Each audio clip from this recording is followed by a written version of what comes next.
আমরা যাদের পায়ে সেজদা দেই, যে সমস্ত মূর্তির পূজা করি, ওই সমস্ত মূর্তির কাছে গিয়েছি, ওই সমস্ত মূর্তির কাছে দীর্ঘ 70 বছর ধরে ঘুরেছি। আজ পর্যন্ত কখনো কোন মূর্তির ক্ষমতা হয় নাই, কোন মূর্তির ক্ষমতা হয় নাই আমাকে সুস্থতা দান করার ক্ষমতা হয় নাই। ও আল্লাহর পয়গম্বর, আল্লাহর গোলাম, যদি আল্লাহর পক্ষ থেকে তোমরা প্রেরিত হও, যদি আল্লাহর পক্ষ থেকে তোমাদেরকে পাঠানো হয়, যদি সত্যই আল্লাহ তোমাদেরকে পাঠায়, আর যদি সত্যই তোমাদের আল্লাহ সেটা সত্য হয়, তাহলে একটা কথা বলে দিলাম, আমাকে যদি সুস্থ করে তুলতে পারো, তোমাদের রব, তোমাদের আল্লাহ যদি আমাকে সুস্থ করতে পারে, তাহলে এই জমিনের মধ্যে আর কোন লাত মানাতের পূজা আমরা করব না। আল্লাহ রাব্বুল আলামিন বলেন, وَاضْرِبْ لَهُمْ مَثَلًا أَصْحَابَ الْقَرْيَةِ إِذْ جَاءَهَا الْمُرْسَلُونَ। আল্লাহ রাব্বুল আলামিন বলেন, হে নবী, আপনি জমিনের মানুষদের কাছে একটি জনপদের কথা আপনি আলোচনা করেন, একটি জনপদের কথা মানুষের কাছে পৌঁছায়া দেন। আল্লাহ রাব্বুল আলামিন বলেন, যা আল মুরসালুন, যেই জনপদবাসীর কাছে আমি আল্লাহর পক্ষ থেকে নবীদেরকে পাঠানো হয়েছিল, যেই জনপদবাসীর কাছে আমি আল্লাহর পক্ষ থেকে দূতকে পাঠানো হয়েছিল। আল্লাহ রাব্বুল আলামিন বলেন, ওয়াইযা আরসালনা ইলাইহিম ইসনাইনি ফাকাযযাবুহুমা فعززنا بثالث فقالوا إنا إليكم مرسلون। আল্লাহ রাব্বুল আলামিন বলেন, নবী, আপনি দেখেন, আমি আল্লাহ যখন দুইজন ব্যক্তিকে ওই জনপদবাসীর কাছে পাঠালাম, আমি আল্লাহ যখন দুইজন ব্যক্তিকে ওই জনপদবাসীর কাছে পাঠালাম, জনপদবাসীদের কাছে যখন দুইজন ব্যক্তি কোরআনের দাওয়াত দিতে লাগলো, ওই জনপদবাসীর কাছে যখন এই দুইজন ব্যক্তি তাওহীদের দাওয়াত দিতে লাগলেন, লা ইলাহা ইল্লাল্লাহ একত্ববাদের কথা যখন বলতে লাগলেন, আমার আল্লাহ রাব্বুল আলামিন বলেন, তখন ওই ব্যক্তিরা ফাকাযযাবুহুমা, ওই দুইজন ব্যক্তিকে তারা মিথ্যুক হিসাবে আখ্যায়িত করলো। একটু সবাই বলি নাউযুবিল্লাহ। আল্লাহ রাব্বুল আলামিন বলেন, ফাআজ্জাজনা বিসালিসিন, আমি আল্লাহ তাআলা দুইজন ব্যক্তিকে পাঠানোর পরে আমি আল্লাহ রাব্বুল আলামিন ওই দুইজন ব্যক্তি যখন মানুষের মধ্যে দ্বীনের দাওয়াত দিতে লাগলো, কালেমার দাওয়াত যখন মানুষের মধ্যে দিতে লাগলেন, লা ইলাহা ইল্লাল্লাহ একত্ববাদের দাওয়াত দিতে লাগলেন, এই দুইজন ব্যক্তিকে যখন তারা অস্বীকার করলো, দুইজন ব্যক্তিকে যখন মিথ্যুক বলল, এই দুইজন ব্যক্তির বিপক্ষে যখন তারা দাঁড়িয়ে গেল, আল্লাহ রাব্বুল আলামিন বলেন, আমি আল্লাহ তৃতীয় আরেকজন ব্যক্তি দ্বারা এই ব্যক্তিদের দলকে আমি আল্লাহ তাআলা মজবুতি দান করলাম। মুআজ্জাজ হাজরিন, পবিত্র কোরআনুল কারীমের এই আয়াতগুলি থেকে স্পষ্ট বোঝা যায় যে আল্লাহ সুবহানাহু ওয়া তাআলা দুইজন ব্যক্তিকে দ্বীনের দাওয়াতি কাজে যেই জনপদবাসীর কাছে আল্লাহ সুবহানাহু ওয়া তাআলা পাঠালেন, এই জনপদবাসীর কাছে দুইজন ব্যক্তি যাওয়ার পরে আল্লাহ বলছেন, ফাআজ্জাজনা বিসালিসিন, আমি আল্লাহ তারপরে তৃতীয় আরেকজন ব্যক্তিকে তাদের কাছে পাঠালাম, এবং তৃতীয় আরেকজনের মাধ্যমে আমি আল্লাহ সুবহানাহু ওয়া তাআলা ওই দুইজন ব্যক্তি সহ একজনের এই জামাতটাকে, এই দলটাকে আমি আল্লাহ তাআলা মজবুতি দান করলাম। এই কথা থেকে বোঝা যায় যে দুইজন ব্যক্তিকে আল্লাহ পাঠালেন এবং পরবর্তীতে আরো একজনকে পাঠালেন। এই দুইজন এবং একজনের মাঝে যে সময়, এই সময়ের মধ্যে হয়তো কিছু ঘটেই গেছে, যদি নাই ঘটে তাহলে আল্লাহ তাআলা দুইজনের পরে তৃতীয় আরেকজনকে কেন পাঠালেন? মুফাসসিরিনে কেরাম পবিত্র কোরআনুল কারীমের এই আয়াতের তাফসিরে তারা বলেন যে আল্লাহ সুবহানাহু ওয়া তাআলা দুইজন ব্যক্তিকে পাঠালেন এবং দুইজনের পরে আরো একজনকে দিয়ে তাদের মজবুতি করলেন। এই দুইজন এবং পরবর্তী একজনের মধ্যবর্তী যে সময় ছিল, এই সময়ের মধ্যে ওই বান্দারা যে দুইজনকে প্রথমে পাঠানো হয়েছিল তারা বিপদের মধ্যে সম্মুখীন হয়েছে। তারা বিপদের সম্মুখীন হওয়ার কারণে আল্লাহ সুবহানাহু ওয়া তাআলা ওই আরেকজন দ্বারা তাদেরকে বিপদ থেকে উদ্ধারের মাধ্যম হিসাবে আরেকজনকে আল্লাহ তাআলা পাঠিয়েছেন। এই হলো তিনজনকে পাঠানোর মূল বিষয়। মুআজ্জাজ হাজরিন, তো দুইজন যে জনপদের কাছে গেল, আল্লাহ তাআলা বললেন নবীজি আপনি দুইজন সেই জনপদের কথা আলোচনা করেন যে জনপদের কাছে দুইজনকে পাঠানো হয়েছে। এই জনপদটা কারা ছিল? আল্লাহ তাআলা কেন এই জনপদবাসীর কাছে পাঠালেন? মুফাসসিরিনে কেরাম বলেন আল্লাহ রাব্বুল আলামিন এই দুইজন ব্যক্তিকে ইনতেকিয়া নামক জনপদবাসীর কাছে পাঠালেন।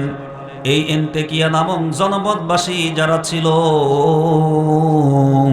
ওই জনপদে যত মানুষ বসবাস করত, যত মানুষ ওই এরিয়ার মধ্যে ছিল, যতগুলি মানুষ ওই সমাজের মধ্যে বসবাস করত, যতগুলি মানুষ ওই এরিয়ার মধ্যে ছিল, সমস্ত মানুষগুলো মূর্তি পূজায় লিপ্ত ছিল। যতগুলি মানুষ ওই জায়গা রাজ্যের মধ্যে, কওমের মধ্যে, গোত্রের মধ্যে ছিল, ওই সমস্ত মানুষেরা তারা মূর্তি পূজায় লিপ্ত থাকার কারণে আমার আল্লাহ রাব্বুল আলামিন ওই জায়গায় বান্দা তিনজনকে পাঠালেন।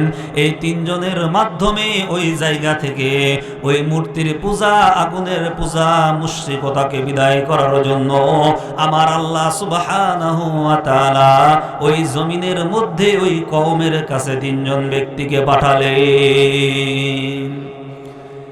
এই তিনজন ব্যক্তি যখন ওই জনপদবাসীর কাছে প্রবেশ করলেন, এই জনপদবাসীর কাছে যাওয়ার সময় সর্বপ্রথম একজন ব্যক্তির সাথে শহরের প্রান্তরে, শহরে ঢোকার সময় একজন ব্যক্তির সঙ্গে দেখা হয়ে যায়। এই ব্যক্তিটা ডাক দিয়ে বলে তোমাদেরকে তো চিনলাম না, তোমাদেরকে তো ইতিপূর্বেই গোত্রের মধ্যে এই কওমের আশেপাশে তোমাদেরকে দেখা যায় নাই। এইবার এই তিনজন ব্যক্তি, একজন ব্যক্তি তার নাম হলো হাবিবে নাজ্জার।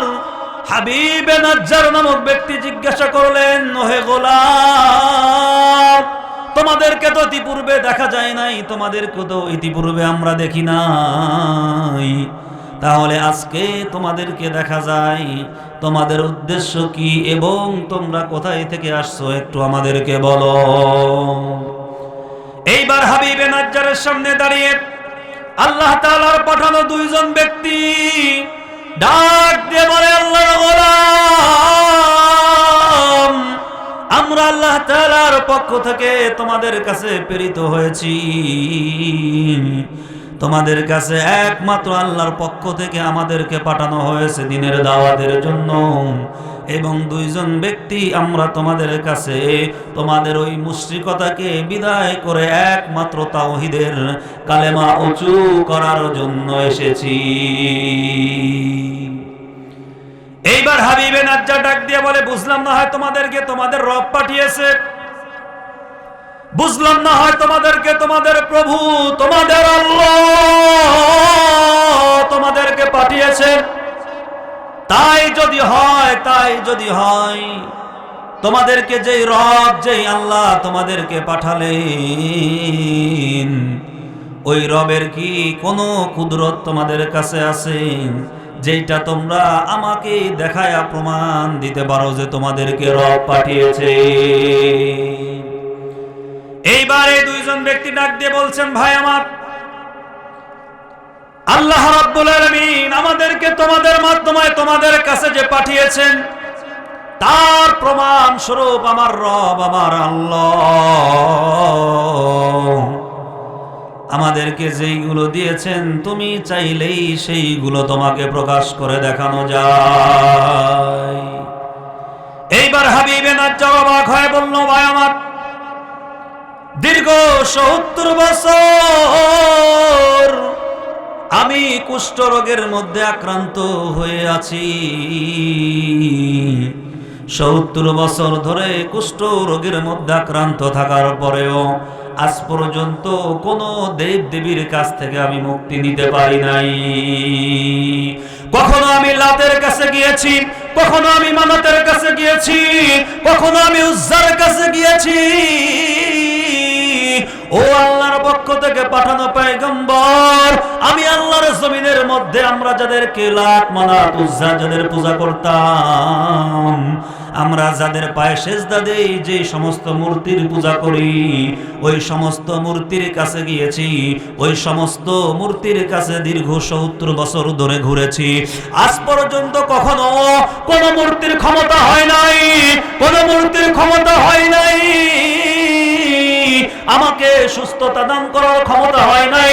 ও আল্লাহর পয়গম্বর, আল্লাহর গোলাম, যদি আল্লাহর পক্ষ থেকে তোমরা প্রেরিত হও, যদি আল্লাহর পক্ষ থেকে তোমাদেরকে পাঠানো হয়, যদি সত্যই আল্লাহ তোমাদেরকে পাঠায়, আর যদি সত্যই তোমাদের আল্লাহ সেটা সত্য হয়, তাহলে একটা কথা বলে দিলাম, আমাকে যদি সুস্থ করে তুলতে পারো, তোমাদের রব তোমাদের আল্লাহ যদি আমাকে সুস্থ করতে পারে, তাহলে এই জমিনের মধ্যে আর কোন লাত মানাতের পূজা আমরা করব না। এইবার হাবিবে নাজ্জাত ওই আল্লাহর 2 জন গোলামকে যখন বললেন, আল্লাহর পাঠানো 2 জন দূতকে যখন বললেন, যদি আল্লাহ তাআলা আমাকে সুস্থতা দান করতে পারেন, যে সুস্থতা 70 বছর ধরে আমাকে কোনো মূর্তি দিতে পারে নাই, যে সুস্থতা 70 বছর ধরে আমাকে কেউ দিতে পারে নাই, যদি তোমাদের রব তোমাদের আল্লাহ আমাকে সুস্থতা দিতে পারে, তাহলে আমি তোমাদের ধর্ম কবুল করে নেব। হাবিবে নাজ্জার 2 জন ব্যক্তিকে বললেন যে তোমরা যে রবের পক্ষ থেকে এসেছো, এটা যদি বাস্তব হয়, সত্য হয়, তাহলে দেখাও দেখি তোমাদের কারিশমা। তোমাদের রব যদি আমাকে সুস্থ করতে পারে, আরে লাত মানাত উজ্জার পিছনে ঘুরেছি, কত মূর্তির পায়ে সেজদা দিয়েছি, কত মূর্তির পিছনে কত টাকা পয়সা ব্যয় করেছি, কত মূর্তিকে খোদা হিসাবে মানলাম, কত জনের পায়ে সেজদা দিলাম, কত জনকে পূজা করলাম, আজ পর্যন্ত সুস্থতা অর্জন করতে পারি নাই। কিন্তু তোমার রব যদি সুস্থতা দিতে পারে, তাহলে শুনে রাখো, শুনে রাখো, তোমরা যে পয়গাম নিয়ে এসেছো, তোমাদের পয়গামকে মেনে নিয়ে, তোমাদের পয়গামকে সাধুবাদ জানিয়ে আমি ইসলাম ধর্ম কবুল করব। একটু জোরে বলি সুবহানাল্লাহ। মুসলমান ভাইয়েরা আমার, এইবার হাবিবে নাজ্জার ডাক দিয়ে বলছেন, তাহলে বলো বলো তোমাদের রবের পক্ষ থেকে কারিশমা কি?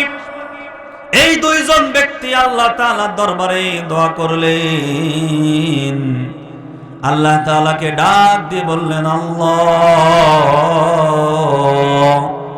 এই বান্দা 70 বছর ধরে যেই কুষ্ঠ রোগের মধ্যে পড়ে আছে, এই রোগ থেকে বাঁচতে পারে নাই, আজকে যদি তুমি রব, তুমি মালিক, তাকে ভালো করে দাও, এই তাহলে তোমার কালেমা লা ইলাহা ইল্লাল্লাহকে মেনে নিবে। আল্লাহ রাব্বুল আলামিন যখন এই 2 জন বান্দা আল্লাহর কাছে দোয়া করলেন, আমার রব, আমার মালিক, আমার আল্লাহ,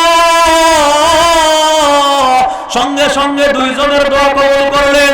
এবং আমার আল্লাহ রাব্বুল আলামিন এই 2 জন ব্যক্তিকে সঙ্গে সঙ্গে 2 জন ব্যক্তির দোয়া কবুল করে ওই অসুস্থ কুষ্ঠ রোগী হাবিবে নাজ্জারকে 2 জনের দোয়া অনুযায়ী আমার রব, আমার আল্লাহ সুস্থতা দান করে দিলেন। এবার হাবিবে নাজ্জার সঙ্গে সঙ্গে আল্লাহ তাআলার একত্ববাদকে স্বীকার করলেন। আল্লাহ তাআলার পক্ষে পাঠানো ব্যক্তিকে মেনে নিলেন। লা ইলাহা ইল্লাল্লাহর পক্ষে লা ইলাহা ইল্লাল্লাহর ছায়াতলে চলে আসলেন। ওই লাত মানাত উজ্জার পূজা বাদ দিয়া এইবার আমার মালিক, আমার রব আল্লাহর ইবাদত শুরু করে দিলেন। এইবার এই ব্যক্তিরা শহরের ভিতরে প্রবেশ করলেন। শহরের ভিতরে প্রবেশ করে আমার রব, আমার আল্লাহ যেই বিধান দিয়ে, যেই বাণী দিয়ে এই ব্যক্তি দুইজনকে পাঠালেন ওই এন্তাকিয়া নামক জনপদবাসীর কাছে।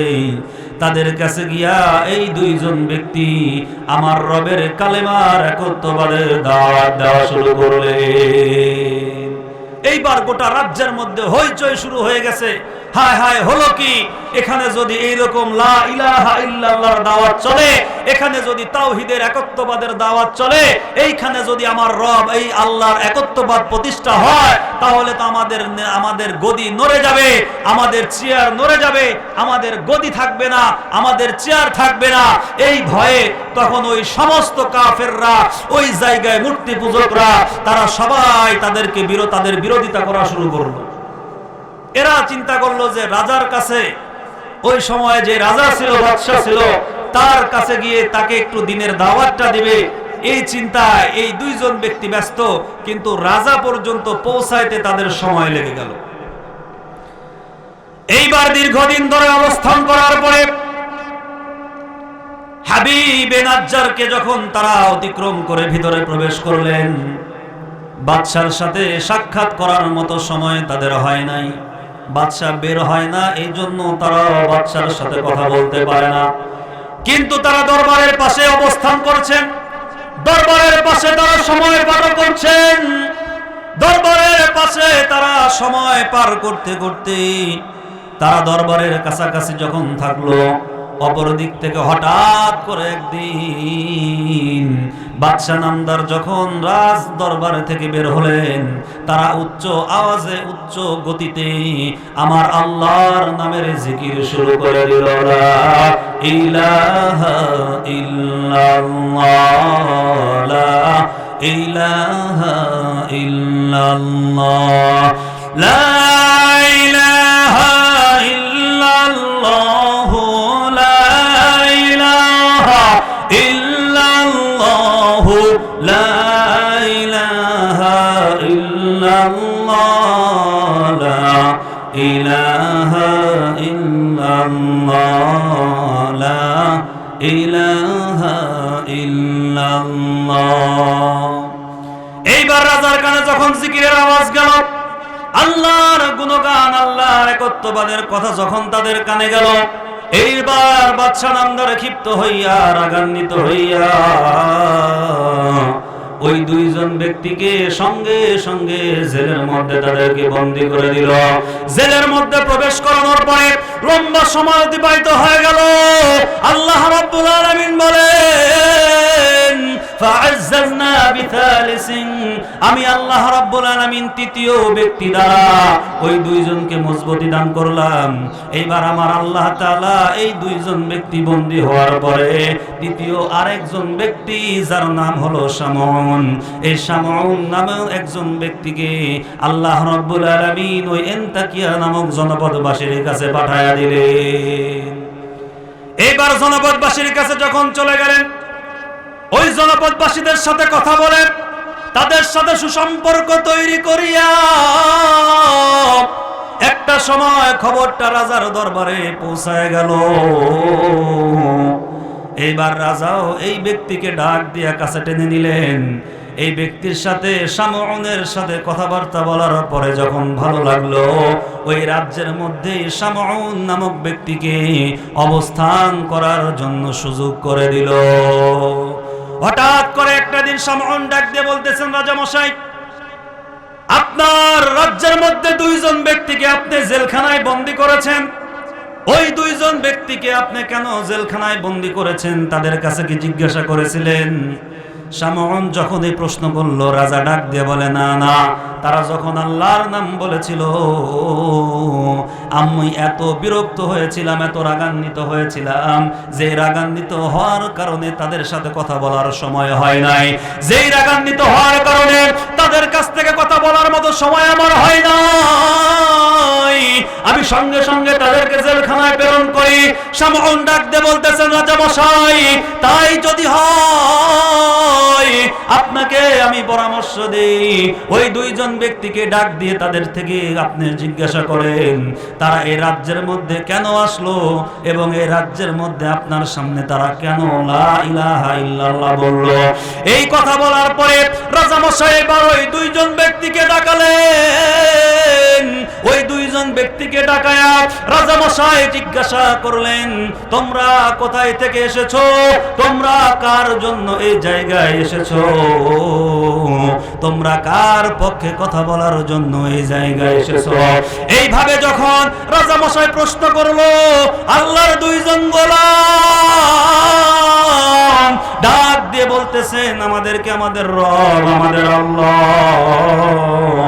এই রাজ্যের মধ্যে আপনাদের কাছে দ্বীনের দাওয়াত, একত্ববাদের দাওয়াতের জন্য পাঠিয়েছে।